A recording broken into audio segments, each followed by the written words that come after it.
Bismillahirrahmanirrahim. Assalamualaikum warahmatullahi wabarakatuh. Alhamdulillahirrabbilalamin. Wassalatu wassalamu ala asyrafil anbiya'i wal mursalin. Wa ala alihi wa ashabihi ajma'in. Asyhadu an la ilaha illallah wa asyhadu anna muhammadan abduhu wa rasuluh la nabiyya ba'da amma ba'd. Puji syukur kehadirat Allah Subhanahu wa taala. Alhamdulillah kita bisa melanjutkan perkuliahan kita pada mata kuliah fikih kontemporer ini walaupun dilakukan secara virtual. Kemudian salawat beserta salam marilah kita panjatkan kepada junjungan kita Nabi besar Muhammad sallallahu alaihi wasallam. Allahumma shalli ala Muhammad wa ala ali Muhammad.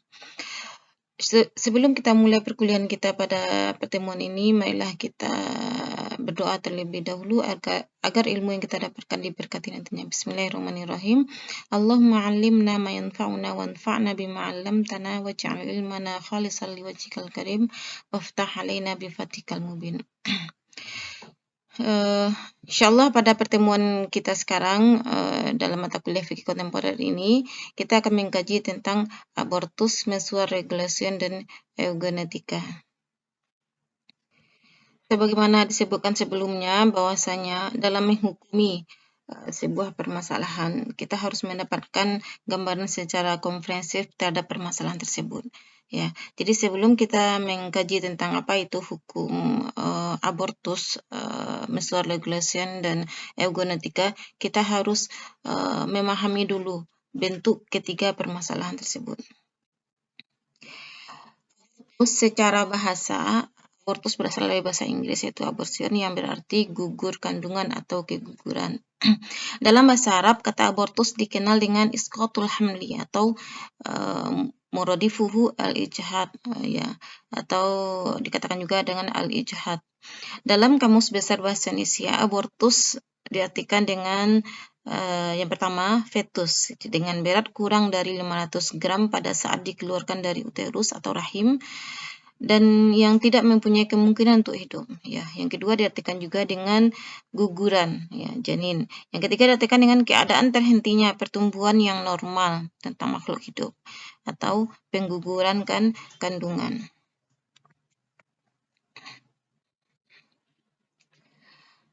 Selanjutnya bentuk-bentuk abortus. Abortus memiliki beberapa bentuk, yaitu yang pertama abortus spontan atau dalam bahasa Arab dikenal dengan al-isqat al-afi atau aborsi yang tidak disengaja. Ya, aborsi spontan ini biasa terjadi karena adanya penyakit spilis ya, atau penyakit disebabkan oleh bakteri, demam panas yang hebat, penyakit ginjal, TBC, kecelakaan dan sebagainya. Yang kedua, abortus disengaja ya. Abortus dalam bentuk disengaja ini terbagi lagi kepada dua bentuk. Yang pertama, aborsi artificialis therapicus atau dalam bahasa Arab dikenal dengan al-isqat ad-daruri, yaitu aborsi yang dilakukan oleh dokter atas dasar indikasi medis sebelum lahir secara alami untuk menyelamatkan jiwa ibu yang terancam bila kelangsungan kehamilan tetap dipertahankan. Ya. Yang kedua, dari bentuk aborsi yang disengaja yaitu aborsi provocatus criminalis atau dalam bahasa Arab diistilahkan dengan al-isqat al-ikhtiyari, yaitu pengguguran yang dilakukan tanpa indikasi medis untuk meniadakan janin yang dikandungan dari hubungan seks yang terjadi di luar nikah atau untuk mengakhiri kehamilan yang tidak dikehendaki.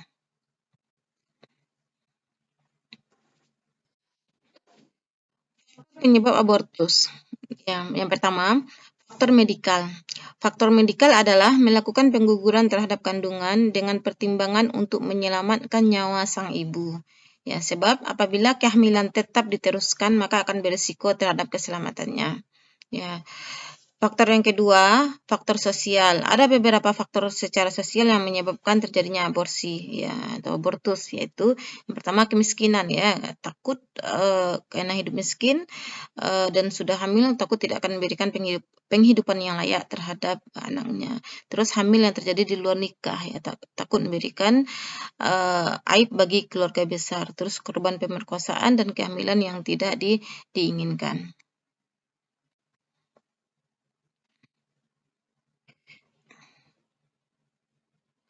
Setelah kita memahami apa itu abortus, kita lanjut ke yang kedua, yaitu menstrual regulation. Nah, istilah ini juga memiliki keterkaitan dengan abortus. Apa itu menstrual regulation? Secara bahasa berarti pengaturan menstruasi, datang bulan atau yang disebut dengan haid. Maksud dari menstrual regulation di sini adalah melakukan tindakan medis atau non-medis dengan maksud menggugurkan kandungan bagi perempuan yang mengalami keterlambatan datang bulan atau menstruasi dikarenakan adanya kehamilan. Karena apabila seorang wanita telah hamil, otomatis haid dia terhenti.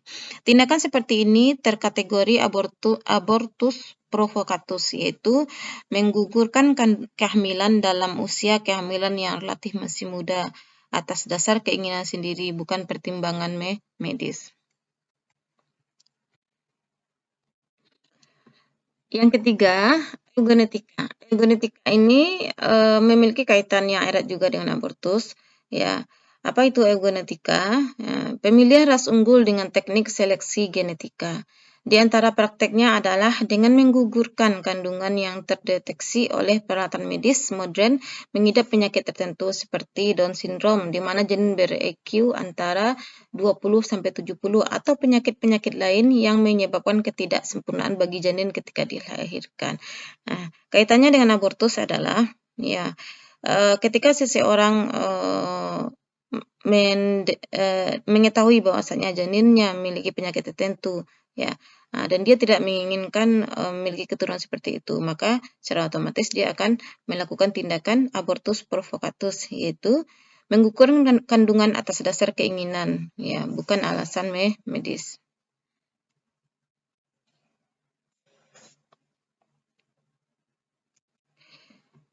Selanjutnya, takyif al-fiqhi, ya. Pandangan hukum Islam terhadap permasalahan tersebut setelah kita mendapatkan gambaran umum apa itu abortus dan bagaimana bentuk-bentuknya dan juga bagaimana pelaksanaan menstrual regulation dan eugenetika. Sekarang kita akan mengkaji bagaimana Islam memberikan hukum terhadap permasalahan tersebut. Apakah perbuatan tersebut dibolehkan atau sesuatu yang dilarang dalam Islam? Yang pertama, kita akan mengkaji hukum keguguran kandungan yang tidak disengaja. Jika terjadi keguguran kandungan akibat dari ketidaksengajaan, seperti terjadinya kecelakaan atau sang ibu mengidap sebuah penyakit yang mengakibatkan gugurnya kandungan, maka keguguran dalam bentuk ini tidak memiliki konsekuensi hukum atau tidak terkategori tindakan kriminal, ya, karena dia terjadi di luar batas kemampuan manusia. Oleh sebab itu, ulama fikih mengistilahkan dengan isqat al-afi atau keguguran yang tidak dimaafkan. Atau keguguran yang dimaafkan. Adapun dalil hukum bahwasanya keguguran kandungan yang tidak sengaja ini tidak dikategorikan perbuatan yang berdosa atau mengakibatkan dosa bagi pelakunya, itu dari firman Allah, a'udzubillahi minasyaitonirrajim, la yukallifullahu nafsan illa wus'aha. Ya, Allah tidak membebani seseorang melainkan sesuai dengan kesanggupannya. Karena keguguran yang tidak disengaja yang disebabkan dengan penyakit yang mengakibatkan janin keluar dengan sendirinya atau kecelakaan itu di luar atas kemampuan manusia. Yang kedua, sabda Rasulullah, wudi'a an ummati al-khata'u wa nisyanu wa mastukrihu alaih. Ya, dimaafkan dari umatku ya perbuatan yang dilakukannya tanpa sengaja atau sebuah ketersalahan, ya, atau dia lakukan karena lupa atau dia melakukannya karena terpaksa. Hadis rawahu Baihaqi.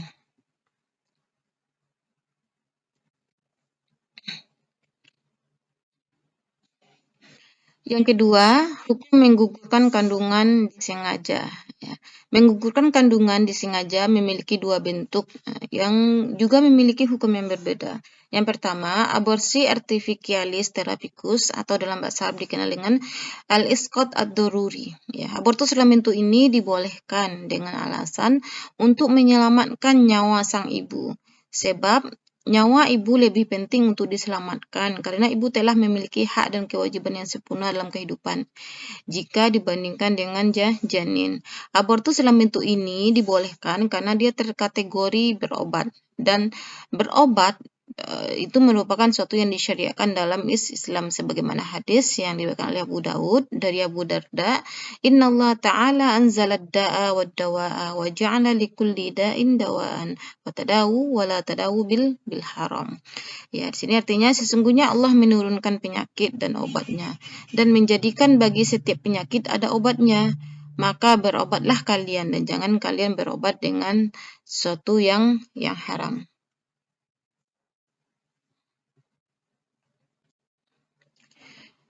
Dalil selanjutnya yaitu fatwa dari Ifta Misriyah ya. Warrajih al-mukhtar lil fatwa fi dzalika annahu yahrumu al-jihadu mutlaqan. Jadi di sini katanya pendapat yang kuat dan terpilih ya mengenai fatwa ini adalah bahwasanya menggugurkan kandungan itu haram secara mutlak ya, haram secara mutlak. Sawa'un qabla nafkhir ruhi aw ba'dahu ya, baik itu menggugurkan kandungan itu terjadi sebelum ruh ditiupkan atau sesudahnya. Illa li daruratin syar'iyyatin, kecuali terdapat darurat syariat yang menuntut agar kandungan tersebut digugurkan. Kecuali ada kondisi-kondisi darurat yang membolehkan kandungan tersebut digugurkan. Bi ayyuqarrir at-tabibu al-'adlu thiqatu anna baqa'al janin fi batni ummihi fihi khatarun 'ala hayatiha aw sihhatiha. Oke, sini misalnya apa? Seorang dokter dengan syarat apa? Yang al-adlu, dokter yang adil, as-siqah ya, yang bisa dipercaya menyatakan bahwasanya baqa al-janin keberadaan janin dalam rahim ibunya akan menimbulkan bahaya terhadap nyawa dan kesehatan ibunya. Fahina izin yajuzu isqatuhu, dan dalam kondisi ini boleh menggugurkannya. Ya, mura'atan li hayatil wa sihatihal mustaqirrah wa tagliban laha ala hayatil janin ghairu mustaqirrah. Ya, karena apa? Landasannya kenapa dalam kondisi darurat ini dibolehkan untuk menggugurkan kandungan? Ya, dalam rangka melindungi nyawa dan kesehatan ibunya.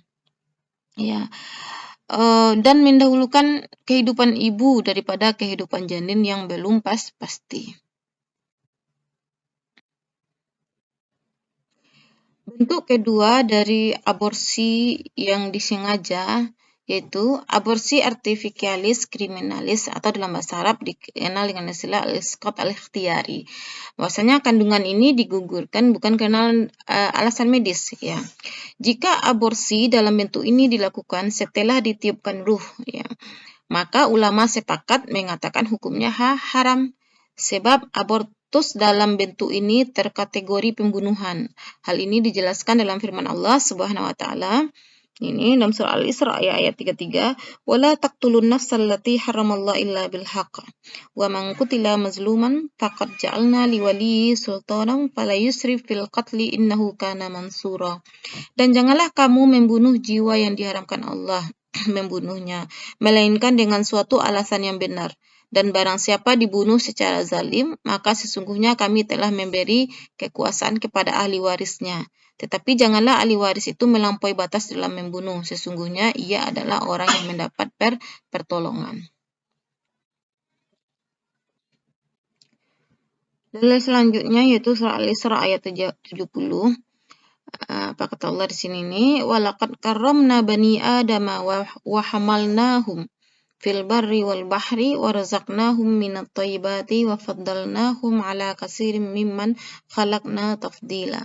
Dan sesungguhnya telah kami muliakan ya anak-anak Adam, kami angkut mereka di daratan dan di lautan, kami beri mereka rezeki yang baik dan kami lebihkan mereka dengan kelebihan yang sempurna atas kebanyakan makhluk yang telah kami ciptakan.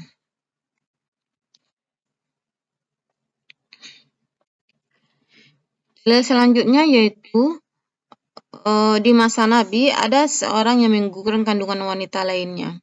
Ya, itu didenda membayar diat. Ya, ini sebagaimana yang tertera dalam hadis Nabi yang diriwayatkan oleh Abu Hurairah.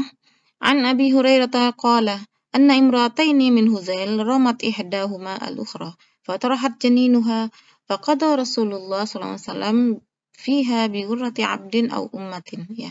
Dari Abu Hurairah radhiyallahu anhu berkata bahwa ada dua orang wanita dari Bani Huzail, ya. Salah satu dari keduanya melempar yang lainnya sehingga gugur kandungannya. Maka Rasulullah memutuskan harus membayar diat sebesar seorang budak laki-laki atau budak wanita. Dalil selanjutnya itu fatwa dari Ifta Misriyah, ya, fatwa dari Ifta Mesir. Di sini disebutkan ittafaqal fuqaha'u ala annahu idza balagha umrul janin fi batni ummihi 120 yawman wa hiya muddatu nafkhir ruhi fihi fa innahu la yajuzu isqatul janin wa yahrumu ijhadu qat'an fi hadhil halah. Jadi di sini dikatakan bahwasanya para ahli fikih sepakat bahwasanya apabila ya umur janin yang berada di perut ibunya udah sampai 120 yauman, 120 hari, ya. 120 hari ini itu 4 bulan, ya. Wahia muddatin nafkhir ruhi fi, dan di mana ruh manusia itu udah ditiupkan, ya.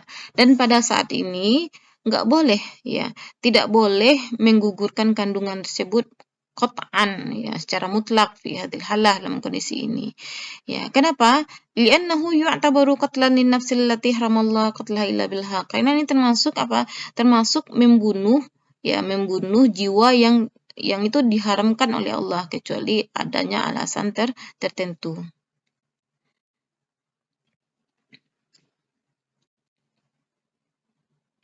Nah, di sini nih kita perlu mendapat gambaran bagaimana penciptaan manusia itu sebelum ditiupkan ruh. Dan hal ini sudah dinukilkan oleh Allah dalam firman-Nya surah Al-Mu'minun ayat 12-14. A'udzubillahi minasyaitonirrajim.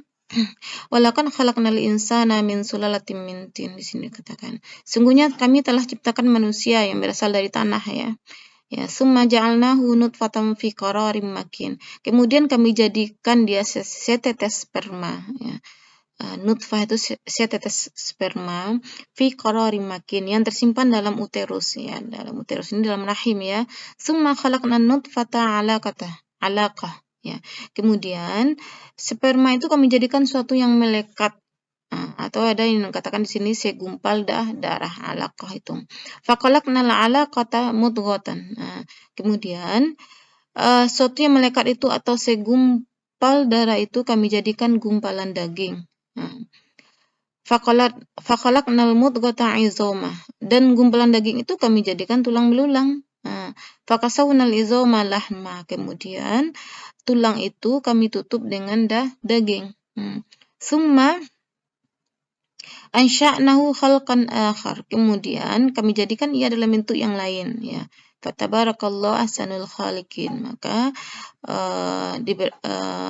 berkati Allah yang menciptakan sebaik-baik penciptaan. Dalam ayat di atas dapat disimpulkan bahwa ada 4 tahap dalam pertumbuhan dan perkembangan janin, yaitu yang pertama tahap al-nutfah sperma, ya. Itu yang kedua tahap alaqah, yaitu pembuahan antara sperma dan ovum yang menjadi zat yang melekat dalam rahim. Ya, banyak di antara ulama yang menafsirkan alaqah itu dengan segumpal darah. Tahap yang ketiga itu al-mudghah, yang menurut Said Qutb menjelaskan bahwasanya perpindahan dari tahap alaqah ke mudghah terjadi di saat sesuatu yang melekat tersebut atau segumpal darah tadi, ya, berubah menjadi darah beku yang bercampur. Yang selanjutnya itu tahap pemberiannya nyawa, itu pada saat janin berumur 120 hari atau 4 bulan.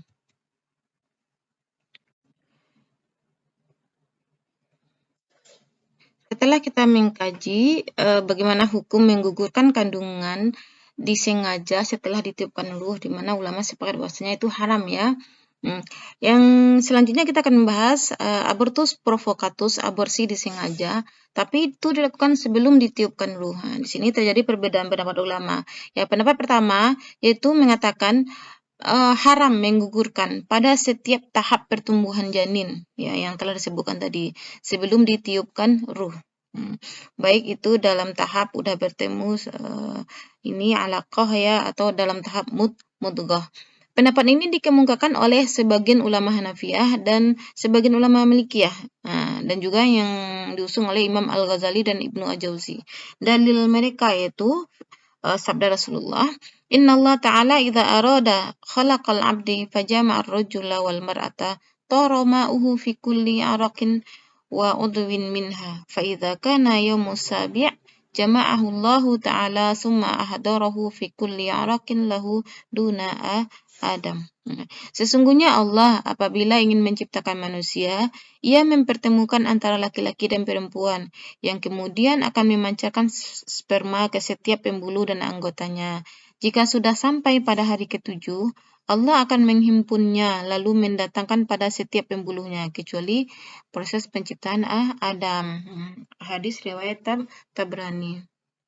Ya, ini pendapat pertama ya. Jadi haram secara mutlak menggugurkan pada setiap tahap sebelum ditiupkan ruh. Ya.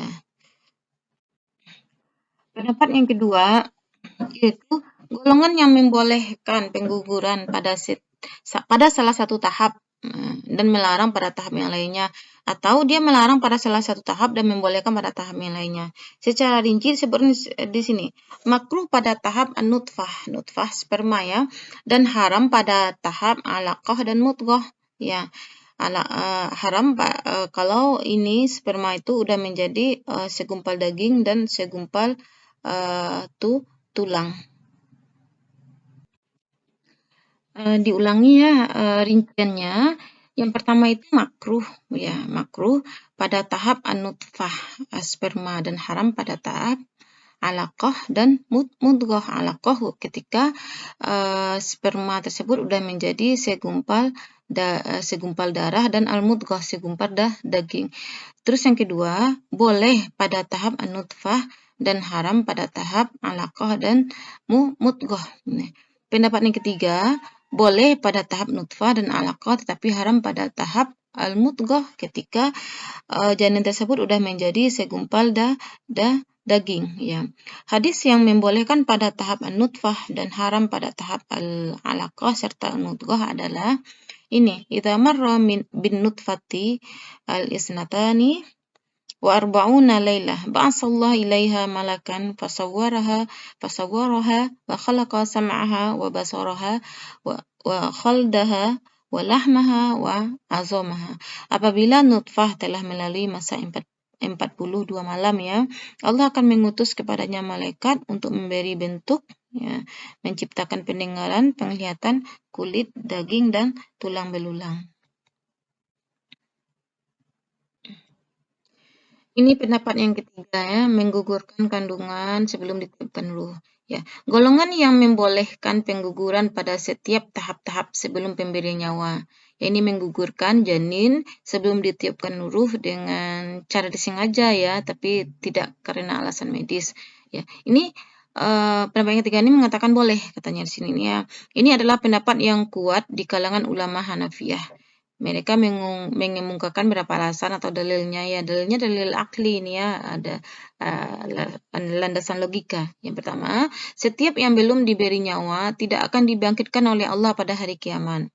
Ya, setiap yang tidak dibangkitkan berarti keberadaannya tidak diperhitungkan. Dengan demikian tidak ada larangan untuk menggugurkannya.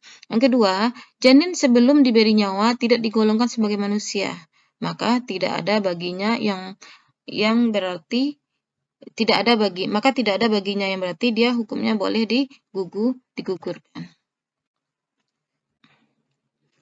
Setelah kita mengkajinya dari segi hukum Islam, bagaimana Islam menghukumkan aborsi dengan rinciannya yang telah dijelaskan tadi, sekarang kita melihat bagaimana undang-undang yang berlaku di Indonesia. Ya. Dalam Undang-Undang Nomor 36 Tahun 2009 tentang kesehatan disebutkan bahwa Pasal 75 di sini ya, setiap orang dilarang melakukan aborsi. Ya. Ayat 2 disebutkan, larangan sebagaimana dimaksud pada ayat 1 dapat dikecualikan berdasarkan yang pertama, indikasi kedaruratan medis yang dideteksi sejak usia dini kehamilan, baik yang mengancam nyawa ibu dan atau janin, ya yang menderita penyakit genetik berat dan atau cacat bawaan, maupun yang tidak dapat diperbaiki sehingga menyulitkan bayi tersebut hidup di luar kandungan. atau kehamilan akibat perkosaan yang dapat menyebabkan trauma psikologis bagi korban perkosaan.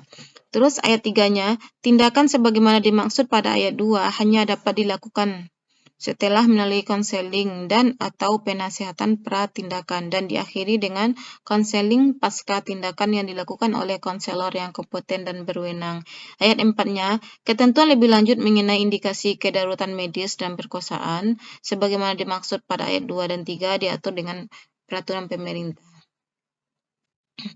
Terus pasal 76 menyebutkan aborsi sebagaimana dimaksud pasal 75 hanya dapat dilakukan. Yang pertama, sebelum kehamilan berumur 6 minggu, dihitung dari hari pertama haid terakhir, kecuali dalam hal kedaruratan medis.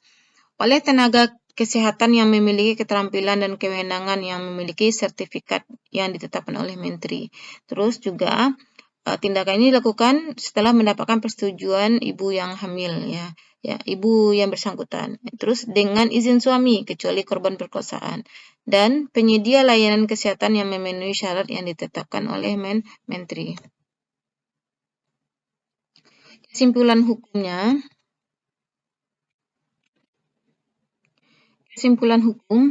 yang pertama, menggugurkan kandungan yang tidak disengaja atau silakan dengan abortus spontaneus tidak tergolong tindakan kriminal sehingga tidak mengakibatkan konsekuensi hukum, ya.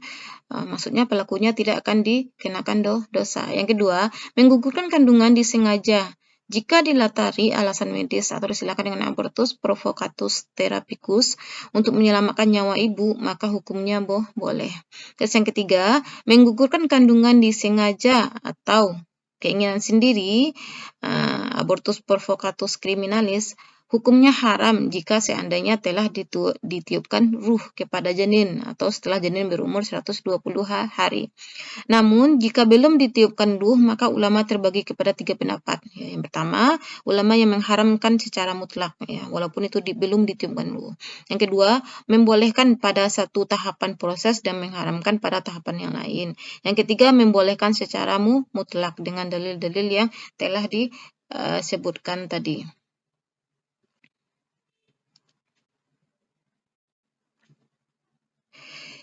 Sekian materi kita pada hari ini. Moga kita dapat mengambil manfaat dan ilmunya. Saya tutup pertemuan hari ini yang membacakan doa kafaratul majlis. Subhanakallahumma wa bihamdika asyhadu an la ilaha illa anta astaghfiruka wa atubu ilaik. Wabillahi taufiq wal hidayah. Wassalamualaikum warahmatullahi wabarakatuh.